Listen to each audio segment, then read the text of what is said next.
Today on Listen Up, get back to where? A global campaign aims to get you to church. Next.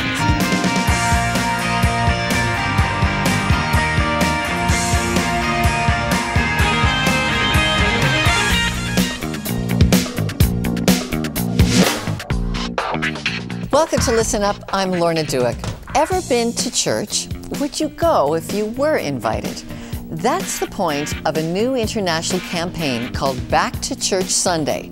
It takes place on Sunday, September 26th. And here's how some clergy announced the event. So Back to Church Sunday started in the United Kingdom in about the year 2004, and it was an effort really to encourage parishioners to invite people to come back to church having fallen away. We know from our research that most people, if they have fallen away from church, would actually come back if they were invited. So we've encouraged our parishioners to say, hey, would you come and join me Sunday? I'll come around and pick you up and let me introduce you to something that's important in my life. People are looking for a sense of hope and joy and direction and purpose, and the church can offer that. Today we're exploring Back to Church Sunday and other efforts to engage people in Christian faith. But as we learned when we took our camera to the streets, not many want to engage. It's just a form of control to me. You know, there's just too many obligations put on people, and they make people feel way too guilty. Lately, with a lot of media attention to what's going on in the church, like what they're doing, sex with kids and all this stuff, I'm kind of disillusioned by it. Where I have problems with church and man-made religion is when they come up with rules that make no sense to me. People wouldn't stay in the church if they had anything better to do. Like it's not very exciting, you know. People would rather be out drinking, having sex, being gluttons. John Bowen from the University of Toronto's Wycliffe College is here. He's the author of Growing Up Christian: Why Young People Stay in Church, Leave Church, and Sometimes Come Back to Church. So John, this question's right up your alley. And you saw the invitation that the clergy are making. Is that enough? Is inviting someone back to church going to be enough to get that kind of movement? Oh, goodness. I think the answer has to be a definite maybe. Like if you know someone who goes to church and they seem like a person of integrity and they're for real and you trust them, and frankly not every religious person seems trustworthy, then you might say yes to that invitation. But I think there are a lot of people who are spiritually seeking, but they're not at a point where they're able to say, yes, I'm going to come to church with you on Back to Church Sunday. Why is it so scary to cross that threshold? What's the barrier? I think it's the same with any kind of institution that you don't belong to.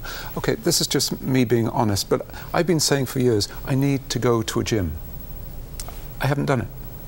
I'm a little intimidated, right? I mean, don't you have to be really fit before you can go there? And how do you know what to do? And this is really stupid. What do you wear? Do I have the right clothes to go to a gym?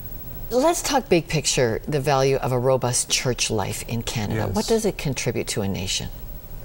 Well, it's a difficult question, partly because I am sure if churches do their job, there are times when society thinks, we don't want these people. I mean, the example that comes to mind is if a nation decides to go to war with its neighbor, there might well be churches who say, it's not a good idea.